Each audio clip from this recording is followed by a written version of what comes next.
Conoce la fascinante historia de personas como tú, como yo, que vivieron al estilo de Jesús y transformaron sus vidas. Bienvenido al Catálogo Divino. Cuarta temporada.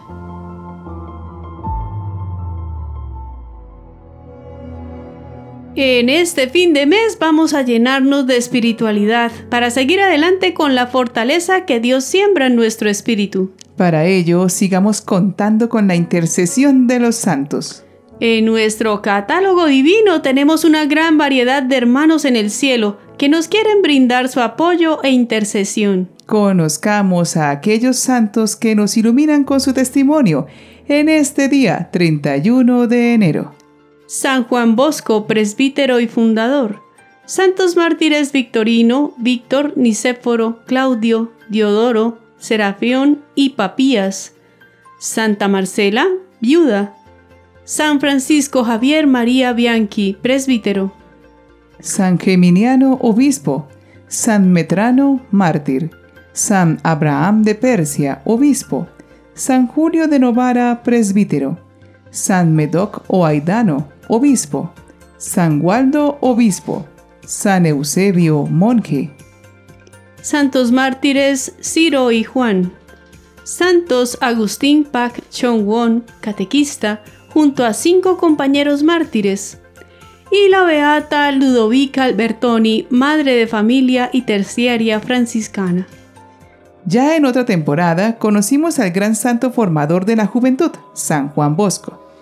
En esta ocasión conoceremos a otro santo sacerdote, que en su consagración religiosa y lleno de muchos dones místicos, movió a muchos a vivir una verdadera conversión. Él es San Francisco Javier María Bianchi. Francisco nació en Arpino, Italia, en 1743. Como nació el día de San Francisco Javier, recibió este nombre en su bautismo. Su padre, Carlos Antonio, tenía una fábrica de tejidos de lana. El empresario era muy justo con sus trabajadores y laboraba con mucha honestidad. Su mamá, llamada Faustina Morelli, era muy virtuosa y activa en obras de caridad. Prácticamente había convertido su casa en un hospital o asilo donde se acogía continuamente a 16 enfermos o necesitados.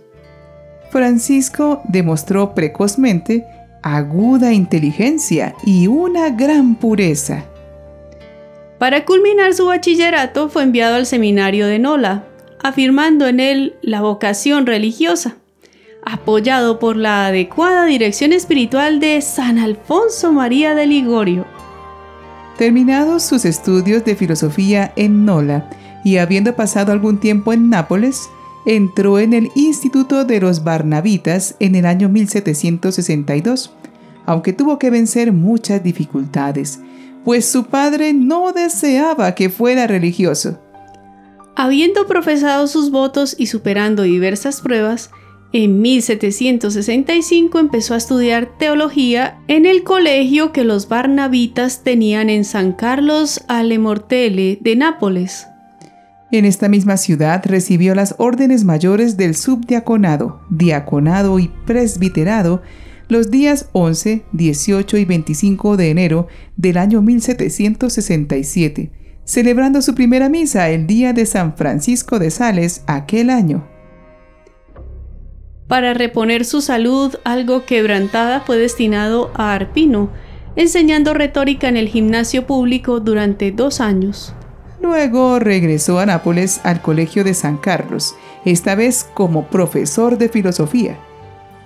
En 1773 pasó al colegio que los Barnabitas tenían en Portanova, en la misma ciudad de Nápoles, enseñando filosofía también.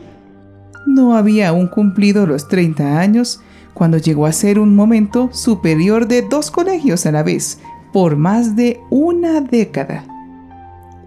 En la festividad de Pentecostés de 1800, su vida dio un giro, pues experimentó un éxtasis ante el Santísimo y aquello lo impulsó a la entrega hacia los pobres.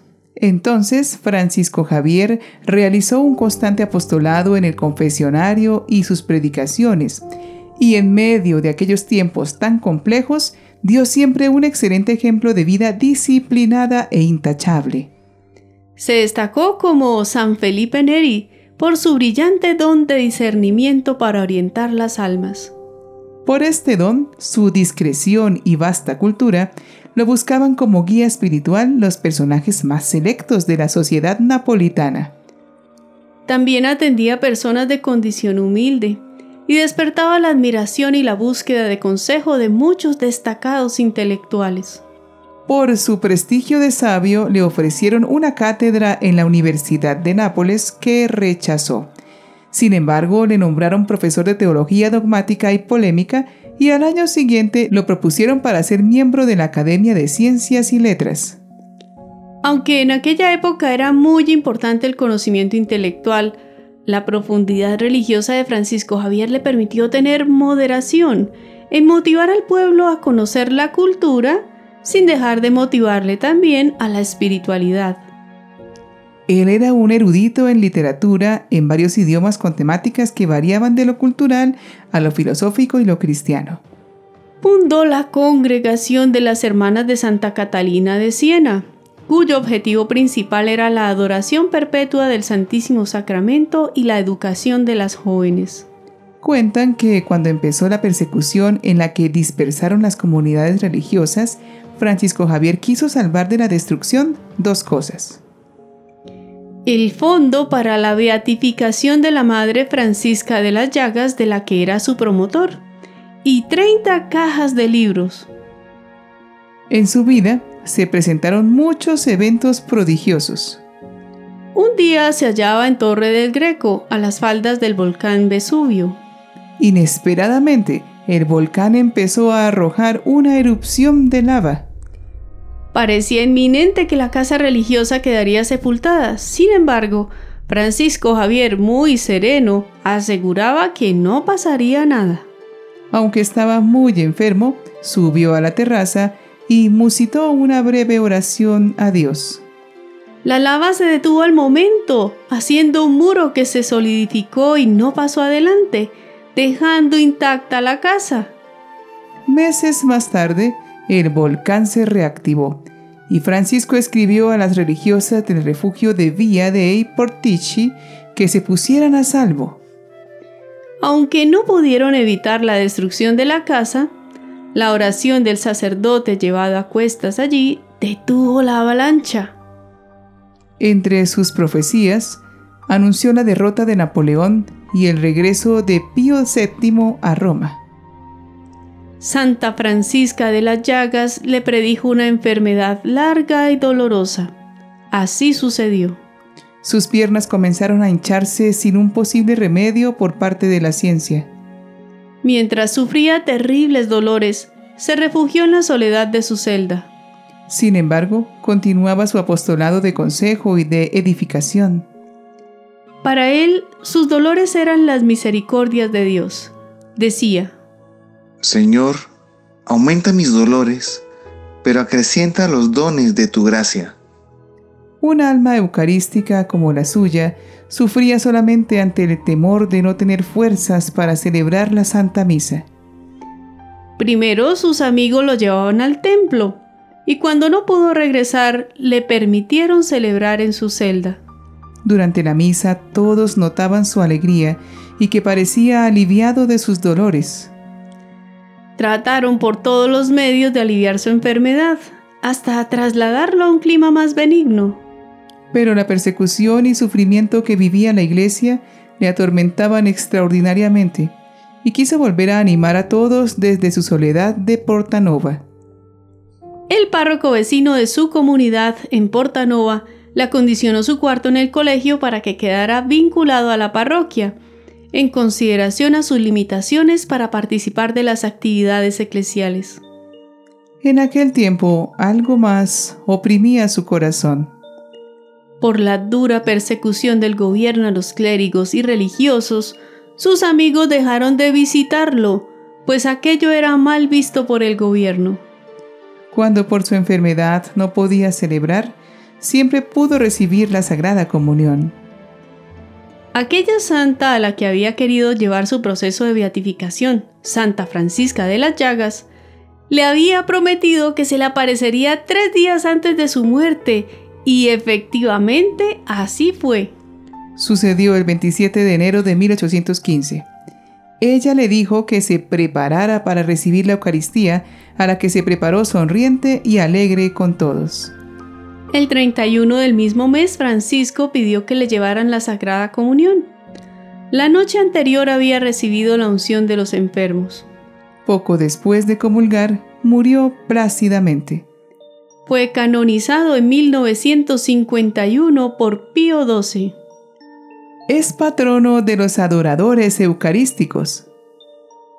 Oremos pidiendo que nuestra principal motivación sea todos los días rendir adoración a Dios y servir a los demás.